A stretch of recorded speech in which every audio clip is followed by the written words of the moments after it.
Welcome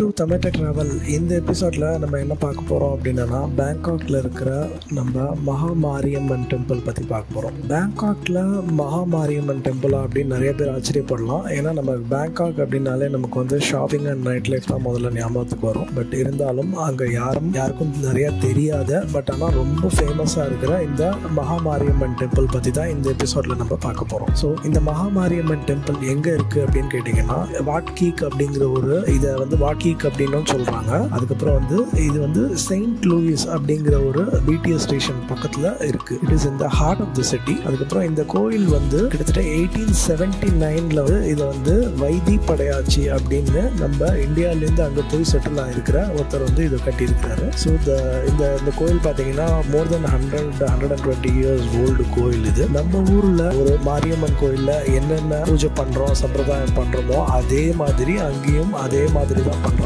so இந்த கோயிலுக்கு நம்ம ஹிந்துஸ் மட்டும்தான் வராங்களா, தமிழ் ஆளுங்க மட்டும்தான் வராங்களான்னா இல்லைங்க. இங்க வந்து புத்திசம் ஃபாலோ பண்றவங்களும் சைனீஸும் நிறைய பேர் வராங்க. இது வந்து அவங்க எதுக்காக வந்து இந்த மாதிரி ஒரு மாரியம்மனை வந்து அவங்களோட கடவுளை நினைச்சு அவங்க வந்து வழிபடுறாங்க அப்படின்னு கேட்டீங்கன்னா, அங்க வந்து இது வந்து ஒரு பெண் தெய்வம் அப்படிங்கிறதுனால பெண்களுக்கு எந்த கஷ்டம் வந்தாலும் இந்த மாரியம்மன் வந்து அவங்களுக்கு கை கொடுப்பாங்க அப்படின்னு சொல்லிட்டு தாய்லாந்துக்காரங்களும் சைனீஸ்காரங்களும் ரொம்பவே நம்புறாங்க. அதனால அங்க வந்து பாத்தீங்கன்னா கூட்டமா நிறைய வந்து சைனீஸ் ஆளுங்களும் தாய்லாந்து ஆளுங்களும் நிறைய பேர் வந்து வழியில கியூல நின்று அந்த சாமியை வந்து கும்பிடுறாங்க. நம்ம ஊர்ல கிடைக்கிற மாதிரி அதே மாதிரி அர்ச்சனை தட்டு அங்கேயே இருக்கு. அர்ச்சனைக்கு வந்து பாத்தீங்கன்னா நம்ம ஊர்ல பூ பழம் வெத்தலை பாக்கு வைப்போம். அதே மாதிரி அங்க வந்து பூ பழம் வெத்தலை பாக்கு மட்டும் இல்லாம அதை தவிர இன்னும் நிறைய பெரிய பெரிய மாலை எல்லாம் வச்சு அங்க வந்து கோயில் வாசல்ல இந்த மாதிரி அர்ச்சனை கடை இருக்கு. அங்கேருந்து வாங்கிட்டு போய் சுவாமிக்கு கொடுக்குறாங்க. அதுக்கு வந்து கிட்டத்தட்ட ஒரு 200 பாட் அவங்க சார்ஜ் பண்றாங்க. அதுக்கப்புறம் அவங்க பிரசாதம் கொடுக்குறாங்க. எல்லாரும் வந்து பாத்தீங்கன்னா ரொம்பவே அமைதியான முறையில் கியூல நின்று வழிபட்டு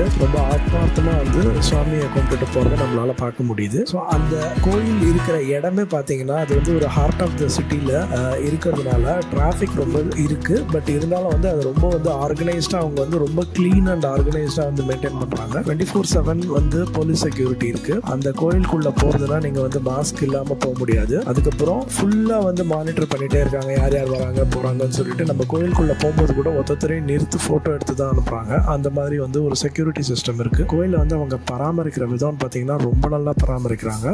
நாங்க போன டைம் மத்தியானம் அப்படிங்கிறதுனால மத்தியானம் பூஜை நடந்துட்டு இருந்தது. அங்க வந்து எல்லா சாமிக்கும் வந்து சாப்பாடு படைச்சிட்டு இருந்தாங்க. மத்தியானம் பார்க்கறதுக்கே வந்து ரொம்ப வித்தியாசமா இருந்தது, நம்ம ஊர்ல பண்றதுக்கும் அங்க பண்றதுக்கும். ஆனா அங்க பூஜை பண்றவங்க எல்லாருமே பாத்தீங்கன்னா நம்ம ஊர் தமிழ் ஆளுங்க தான் அங்க இருக்காங்க, நல்லா தமிழ் பேசுறாங்க. ஸோ அந்த கோயிலுக்குள்ள போறதுக்கு டிக்கெட்லாம் எதுவும் கிடையாது, ஃப்ரீ தான். பட் இருந்தாலும் அங்க நீங்க போனீங்க அப்படின்னா உங்களுக்கு வந்து ஒரு நல்ல மன அமைதி தர மாதிரி ஒரு நல்ல ஒரு அமைதியான சூழ்நிலை, ரொம்ப நீட்டான ஒரு சூழ்நிலை, ரொம்ப நம்ம ஆச்சரியப்படுத்துற மாதிரி நம்ம ஊர்ல பாக்குற மாதிரியே இந்த ஊர்ல இந்த மாதிரி ஒரு சுவாமி இருக்கு, கோயில் இருக்கு அப்படின்னு பார்க்கும்போது ரொம்ப சந்தோஷமா இருக்கு. ஸோ இப்போ இந்த இடத்துக்கு நம்ம எப்படி போகலாம் அப்படின்னு பாத்தீங்கன்னா, நம்ம வந்து பேங்காக்ல இருந்து நானா அப்படிங்கிற ஸ்டேஷன், சுகும்வித்துங்கிறது ஒரு heart of the place, heart of the city, நம்ம டி நகர் மாதிரி. ஸோ இப்போ நீங்க அங்கேருந்து நீங்க வந்து பிடிஎஸ்ல எப்படி போகலாம் அப்படின்னு பாத்தீங்கன்னா, அங்கேருந்து நீங்க பிடிஎஸ் ட்ரெயின் எடுக்கிறீங்கன்னா சியாம் அப்படிங்கிற ஒரு ஸ்டேஷன்ல இறங்கணும். தட் இஸ் கிரீன் லைன், நானா டு சியாம். ஒரு கிரீன் லைன் 30 rupees, அதுக்கு 30 பாட் டிக்கெட் அங்க எடுக்கிறீங்க.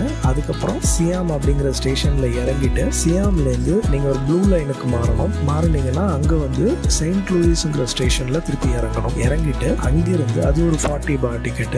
அங்க இறங்கிட்டீங்கன்னா செயின்ட் லூயிஸ்ல இருந்து ஒரு 1 கிலோமீட்டர் வாக்கபிள் டிஸ்டன்ஸ் தான். எதர் நீங்க வாக்கபிள்ல போகலாம், இல்லைன்னா ஸ்டேஷனுக்கு கீழே வந்து மோட்டார் பைக்காரங்க இருப்பாங்க. அவங்கள்ட்ட ஒரு 20 பாட் கொடுத்தீங்கன்னா கோயிலில் இறக்கி விட்டுறாங்க. ஸோ ஓவராலாக பார்த்தீங்கன்னா ஒரு 100 பாட்டில் நீங்கள் வந்து சிட்டிலேருந்து இந்த கோயிலை ரீச் பண்ணிடலாம். இது இல்லாமல் நீங்கள் வந்து கேபில் போகணும்னு நினச்சிங்கன்னா உங்களுக்கு எப்படி இருந்தாலும் 200 to 250 பாட் அவங்க கேட்குறாங்க. ஸோ மெட்ரோ அங்கே கனெக்டிவிட்டி ரொம்ப நல்லா இருக்குது அப்படிங்கிறதுனால நீங்கள் இந்த ஆப்ஷனை சூஸ் பண்ணிங்கன்னா ரொம்ப ஈஸியாக நீங்கள் கோயிலுக்கு போய் பார்த்துடலாம். ஸோ நீங்கள் எப்போ போனாலும் இந்த இடத்துக்கு, இந்த கோயிலுக்கு போகாமல் வராதிங்க பேங்காக்கு. That will be a very good experience for you. நம்ம ஊரில் இருக்க மாதிரியே அங்கே ரொம்ப நல்லாவே இருக்குது. என்ஜாய் பண்ணுங்கள். பார்த்துட்டு உங்களோட எக்ஸ்பீரியன்ஸ் என்னங்கிறத ஷேர் பண்ணுங்கள். தேங்க்யூ.